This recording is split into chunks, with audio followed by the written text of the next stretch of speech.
Okay, so Bismillahirrahmanirrahim. So this week we will go to the next chapter, which is chapter 3.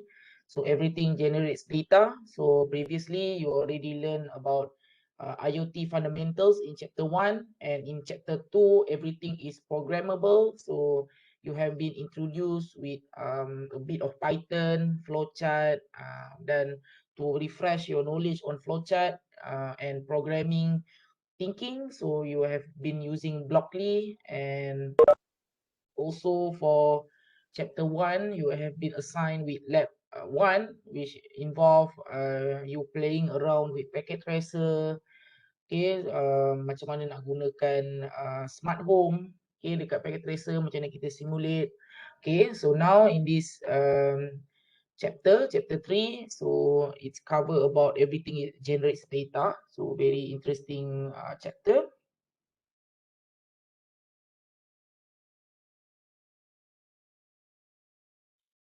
Okay, so we will touch the topic of big data. So nowadays, most of people dia dah bercakap berkenaan dengan big data dekat industri sekalipun. Kalau kamu boleh kalau kamu buka Jobstreet buka Jobstreet ataupun kamu tengok kat LinkedIn, banyak job job post yang baru-baru dekat IR 4.0. One of the most common job position is big data engineer, ataupun dipanggil data scientist. Ada juga dipanggil data engineer, atau apa lagi, data science specialist and everything. So the point is banyak kerja yang terhasil dengan topik big data ni. So apa tu sebenarnya big data? So itu yang kita akan try untuk belajar in this chapter. So first, this chapter will explain the concept of big data, describe the source of big data, explain the challenge and solution to big data storage, and explain how big data analytics are used to support business. Okay, saya just nak tanya dengan kamu kan, apa pendapat kamu? Apa kaitannya big data ni dengan IoT? Kenapa dalam subjek IoT kamu kena belajar some basic of big data? Apa kaitan dia?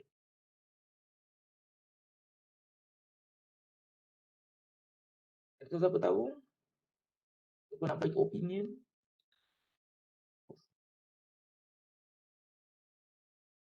Tak ada. Okay, so macam yang saya terangkan sebelum ni, so IoT involve a lot of sensors, even millions, thousands and millions of sensors. Okay, they're collecting data, various data, temperature kalau macam dekat home, bila kita buka pintu, bila kita tutup pintu, macam kalau suhu, bila suhu tu naik, bila suhu tu turun. Kalau macam dalam farming, moisture, soil and everything. Even kalau kita ada smart watch, smart devices, all of that sensors, all of that smart devices log data. So dia punya operational memang akan produce a data. So bayangkan seorang dia mungkin ada 4 ke 5 devices, dia punya smartphone, dia punya smartwatch, laptop and everything. It generates data daily. Even macam dia belajar, dia bekerja, dia akan consume a data, produce a data. So bayangkan IoT melibatkan million of sensors. So bayangkan berapa banyak data yang being produced. Okay. So there is a terminology which people said that in IR 4.0 ataupun in nowadays, okay, the goal is not oil anymore. Dulu orang panggil minyak tu adalah black oil. Okay, dia merujuk kepada minyak tu tersangat untuk kita fuel our industrial punya needs. Minyak tu sangat penting untuk kita powerkan untuk kita power our kereta, kilang and everything. But in sekarang ni with industrial revolution 4.0, the most valuable commodity is not only oil. So sekarang ni the most valuable commodity is data. So kalau kamu tengok dekat dalam Dow Jones atau Nasdaq, dalam exchange, so the top atau the biggest companies in the world right now is a tech company macam Facebook, Google, Amazon, Microsoft, apa lagi? SAP and everything. So adakah so the value is because they have access to a lot of user data. Macam Facebook, daripada data tu dia do some big data analytics, so dia boleh buat consumer punya consumer behavior punya analysis. Dia boleh push ads, iklan and everything, so dia boleh mempengaruhi macam mana consumer consume things, dan juga dia juga boleh mempengaruhi some political views. So data is very powerful. So that's why people are saying that in IR 4.0 ataupun sekarang ni the most the oil so the goal is not oil anymore but data. Okay, so again I'm saying data. Okay. So berbalik kepada tadi kita punya lecture. So data is information come from variety of source, people, picture, text, sensors, website, technology, everything. Sekarang ni kita nak hidup, kita bangun-bangun, kita nak consume data. So dekat sini, siapa kat sini bangun-bangun, dia check telefon dulu. Bukan sembahyang subuh, tapi dia check telefon dulu. Ada tak? So tak tahulah kalau orang Muslim sebetulnya kita sembahyang subuh dululah, kita bangun tidur. Tapi mungkin kalau orang non-Muslim, mungkin dia bangun-bangun dia tengok telefon dulu kan, tengok ada Facebook punya notification, betul dia buka, dia tengok, nampak dia dah consume data. So while dia using that services, dia juga produce data. Bila dia maksudnya dia punya behavior, bila dia start guna Facebook and everything, so it create an enormous or what we call as mind-boggling numbers of data. 7 billion people on earth are generating data. So boleh cakap data is being created exabyte, not even terabyte, exabyte and exabyte of data daily. Okay.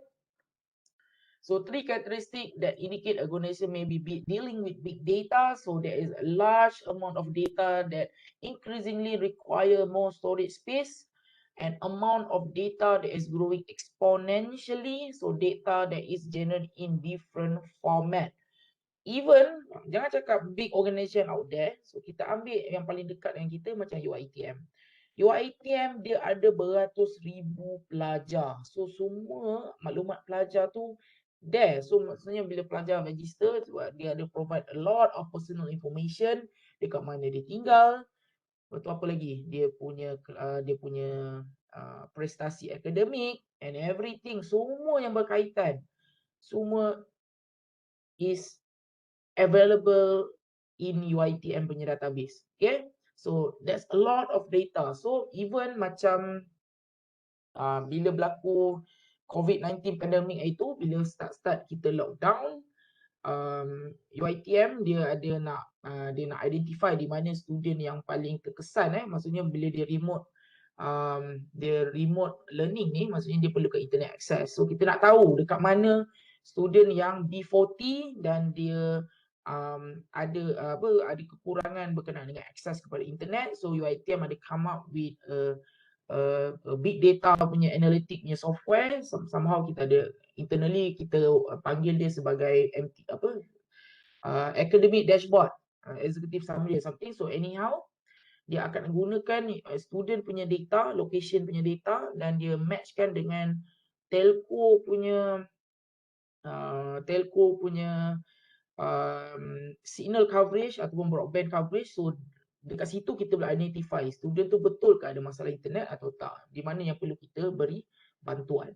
So that is one of the important usage of big data punya teknologi. Okay, so example of data amount collected by sensors.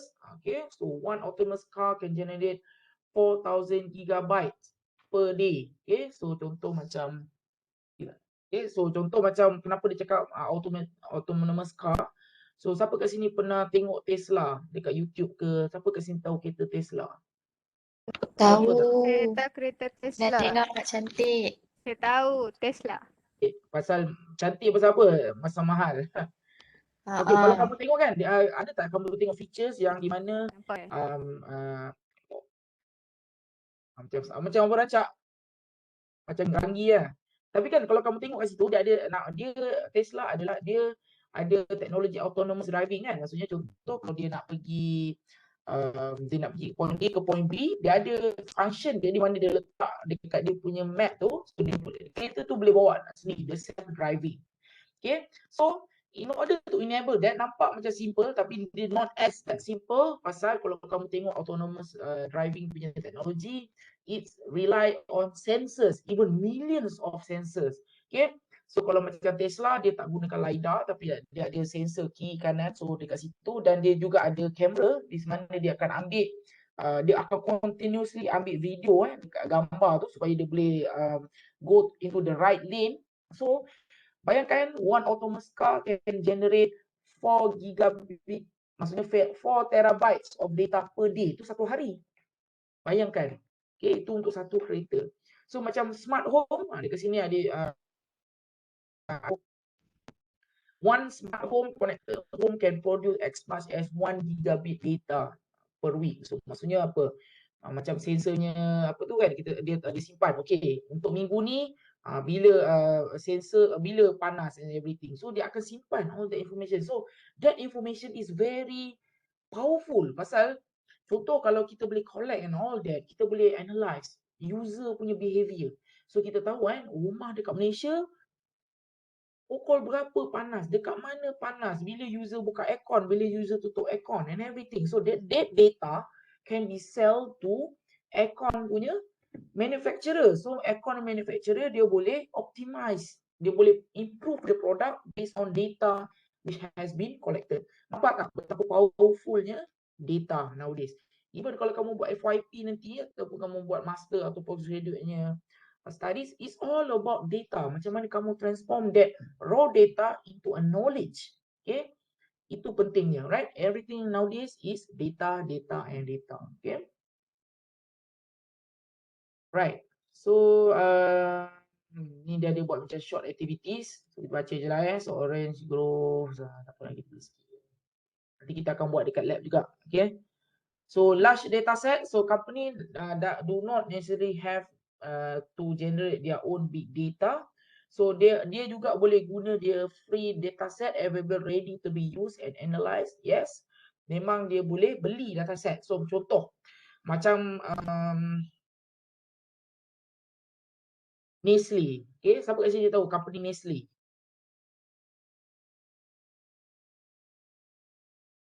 Tahu tak?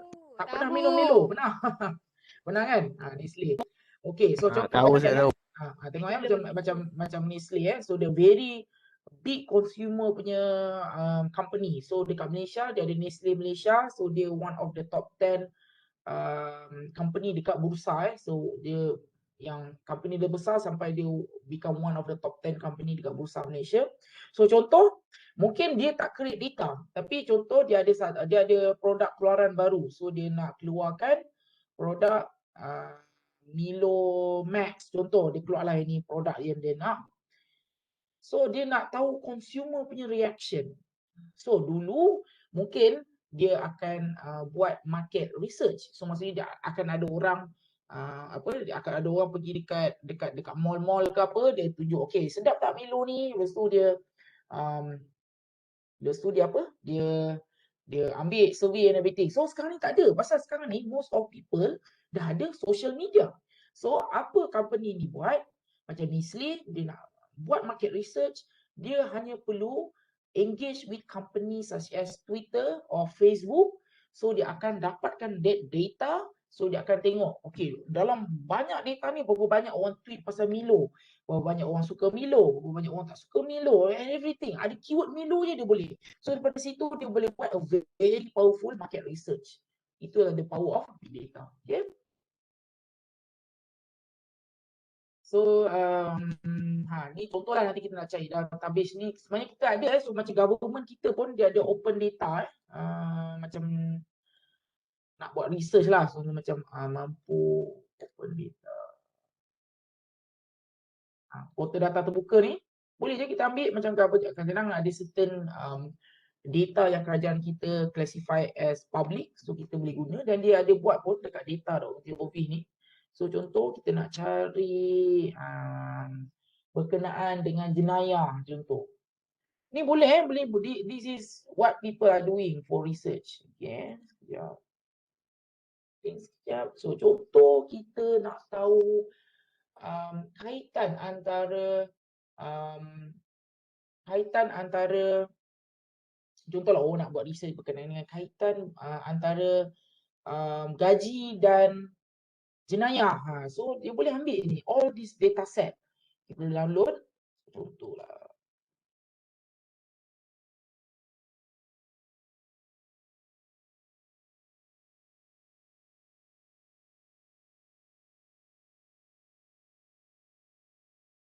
Okay, data besar. Kita tengok. Dia tak.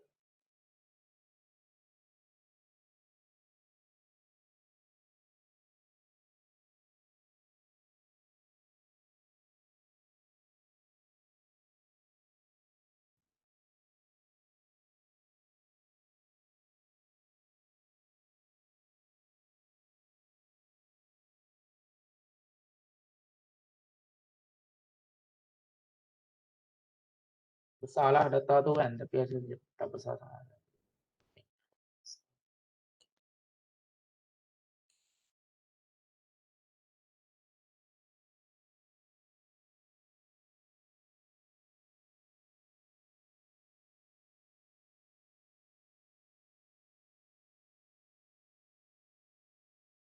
Macam ni je dia bagi. Okay, anyhow, kalau kamu tengok tadi ada banyak lah. Kan, ada banyak dekat open. So boleh kita buat research. So itu yang oh kamu tak nampak apa-apa ya tadi ya?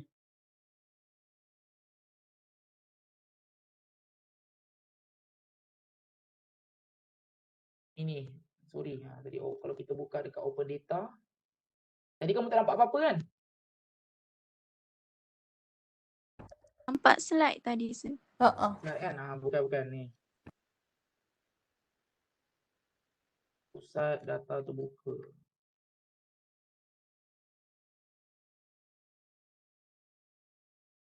Sekarang ni nampak tak dekat website ni? Sekarang saya tak present. Saya tak bisa. Ke saya je yang nampak. Tak nampak apa-apa. Tak nampak.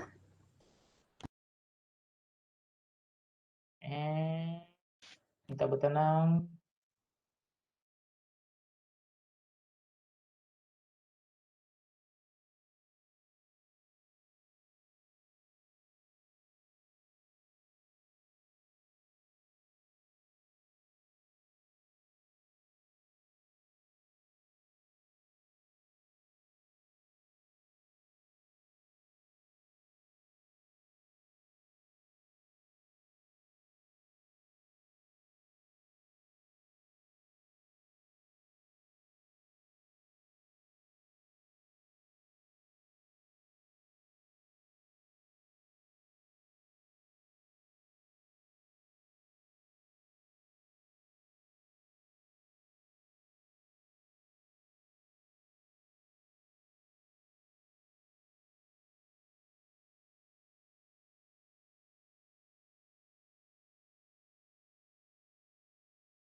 Azhar, Hus,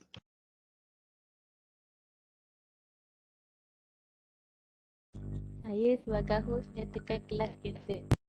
Eh, eh, eh, eh, eh. Saya sebagai host tendang Kik semua. Sarah, Kik Sarah. Azhar, jadi buka puasa apa? Food panda ke? Ada makanan Azhar, okey, record ada Azhar. makanan.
Okey, maaf. Dah okey ke? Ready? Kita boleh sambung balik? Okay. Alright, so again, Yes, so sir. last data set, macam sebenarnya dia pergi kat sini tadi, dia tunjukkan kita boleh gunakan library luar. Contoh macam company tu, contoh kita nak buat research kan, tak semestinya kita yang the provider of the data, so kita boleh gunakan external database macam saya tunjuk tadi. Kita boleh buka dekat website. So macam kat Malaysia macam Malaysia kerajaan, okey nampak tak data.gov.my ni? Sir, Tak nampak tak? nampak? Nampak. Okey. So, kerajaan kita kan, dia ada bagi tahu. Contoh macam kita nak buat kajian berkenaan dengan jenayah. Okey, contoh kita nak buat kita punya thesis, apa kaitan jenayah dengan penggunaan smartphone contoh. So kita perlukan data kan. So, contoh kerajaan ada dia upload data-data ni semua, kita download untuk kita buat kajian. So inilah example of external database yang kita boleh guna untuk buat kajian. So, that's why data is powerful. Okay. Right, so kita gambung balik. Nanti kita akan buat kot. Okay. So apa the challenge of big data? So bagi saya, so ini based on Cisco punya apa ni perspektif lah. Tapi my personally tahu tak apa challenge of big data ni? Tahu tak apa halangan utama? Siapa kat sini tahu? Anyone ada opinion tak?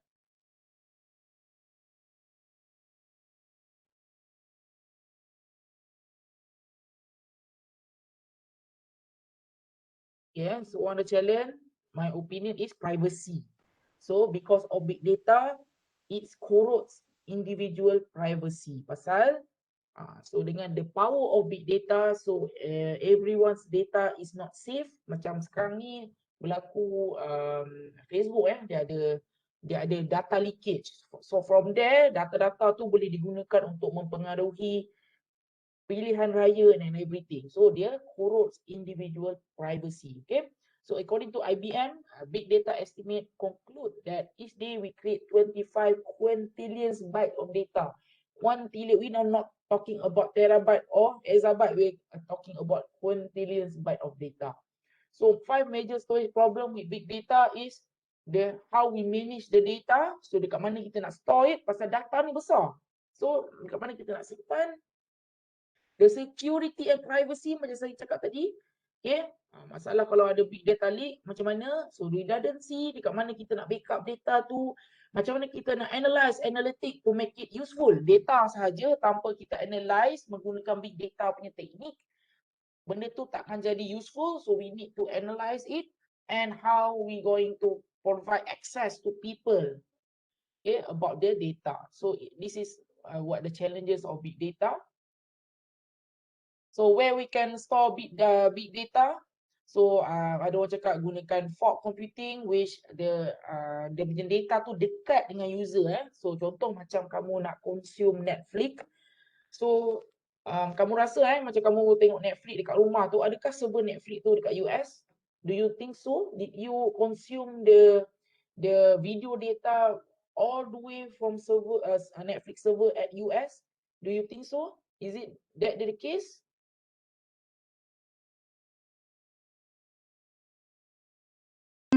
Tak. Yes, betul. Pasal most of content provider, OTT content provider macam Netflix, View and everything, dia ada what we call as edge server. So maksudnya dekat ISP, contoh macam kita Telekom ataupun kita digunakan time.com, Celcom, everything. Dekat dalam service provider punya data center tu, content provider macam Netflix, View, apa lagi? Apa lagi ataupun kita ada Akamai So dia dipanggil caching server tau dekat dalam ISP punya network. So maksudnya dia ada satu server yang besar, so dia akan cachekan the most recently used punya video, dia akan cache dalam server tu. So user selalunya kita akan tengok apa yang top 10 nya cerita je kan, kita akan tengok the recently viewed ataupun the most famous. So selalunya apa orang lain tengok, kita pun tengok, betul tak? So selalunya the content is available dekat service provider punya server. So kita tak perlu all the way nak pergi access the data all the way to server Netflix dekat US. Kita hanya access server Netflix yang letak dekat service provider punya network. Itulah dipanggil edge computing, okay? Edge devices yang dekat dengan user untuk kita have less bandwidth and lebih bagus latency dia. Kalau tak nanti asyik loading je kan. So that's why kita ada caching mechanism, okay?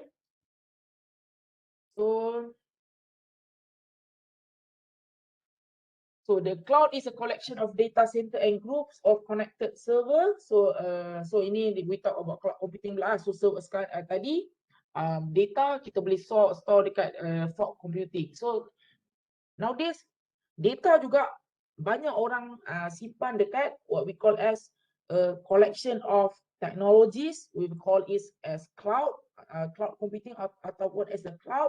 So senang cerita, cloud ni is just a shared and hosted services. So maksudnya kita sebagai pengguna, contoh kita just nak host kita punya website ataupun company dia just nak ada host dia punya website atau sistem. Perlu ke company atau individual tu ada the whole data center and everything, kena ada rack, kena ada server and everything. So apa kata kita just lease from service provider. So it provide more economic of scale. Okay.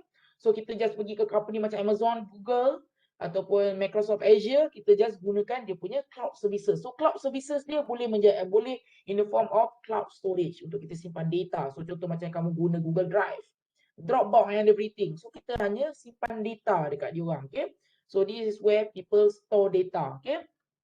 So cloud services for enterprise include, okay, ni untuk company access organization data anywhere, anytime. So streamline the IT operation of an organization, eliminates or reduce the need for on-site IT equipment, reduce cost for equipment. So kita lease saja dan cost dia sangat-sangat murah. So that's why cloud computing is famous nowadays.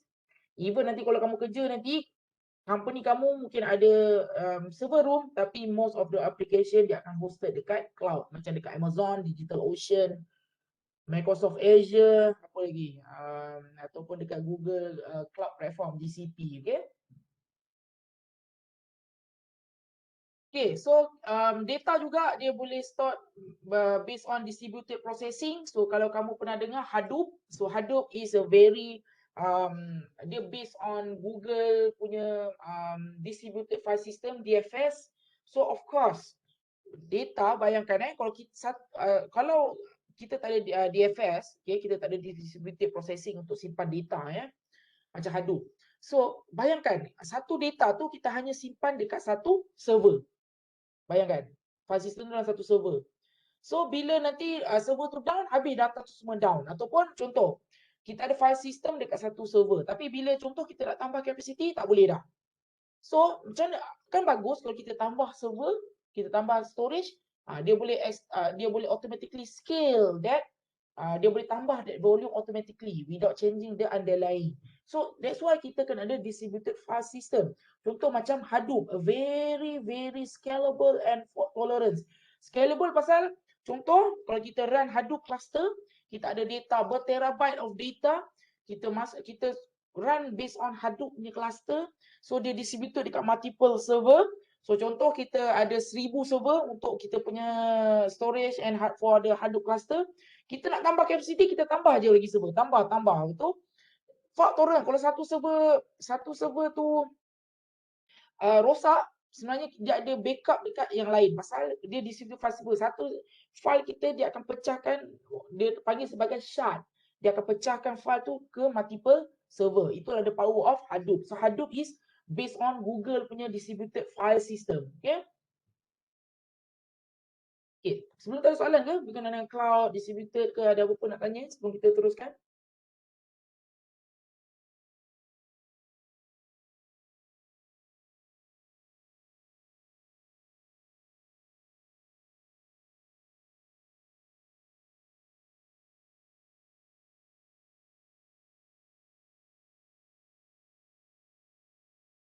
Tak ada? Semua okey ke? Kita tak dengar saya cakap.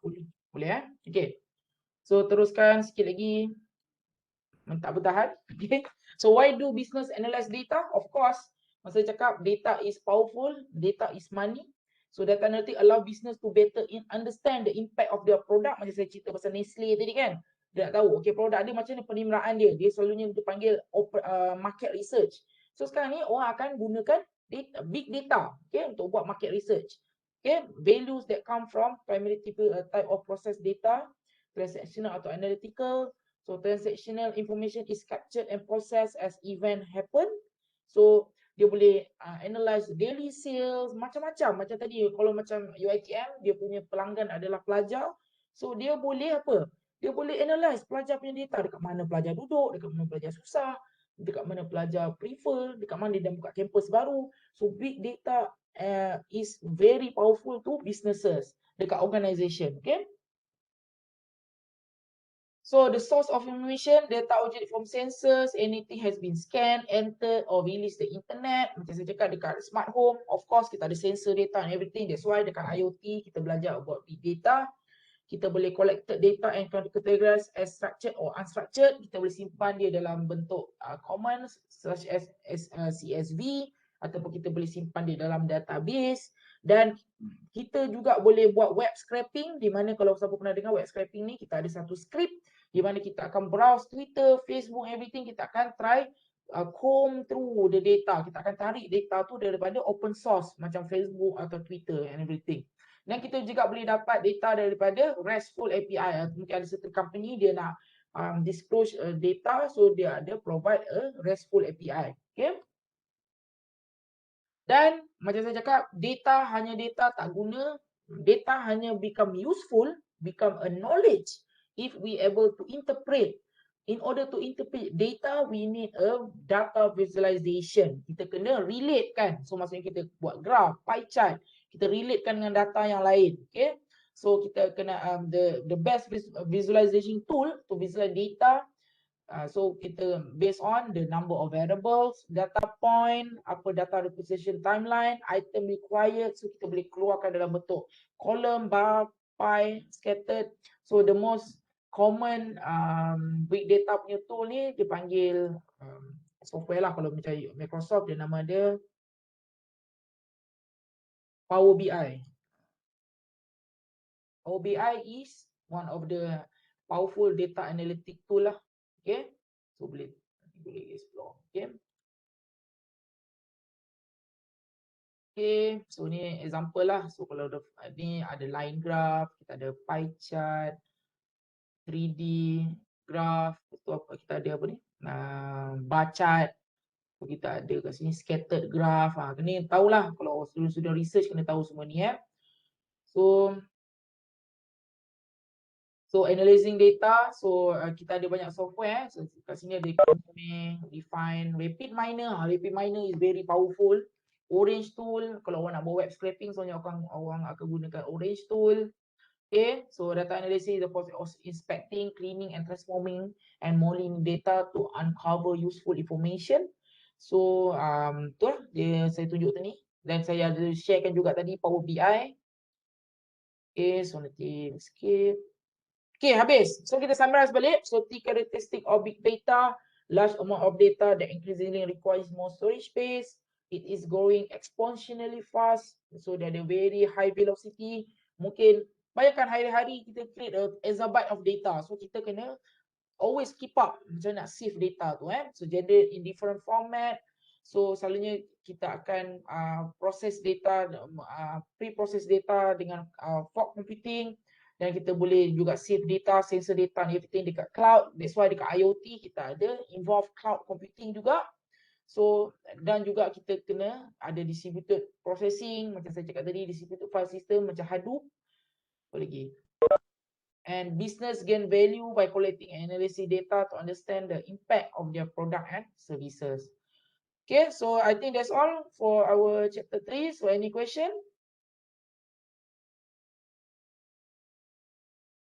Dah tidur dah ni. Mencabar waktu puasa. Macam mana? Ya, sir, ada. Ada soalan? Tak ada. Tak ada, sir. Okay. Oh, Alright. now tak ada. Okay, so okay, saya letak attendant. Okay, sekejap sebelum tu saya tutup kelas kita dengan tasbih kifarah dan surah al-as. Okay.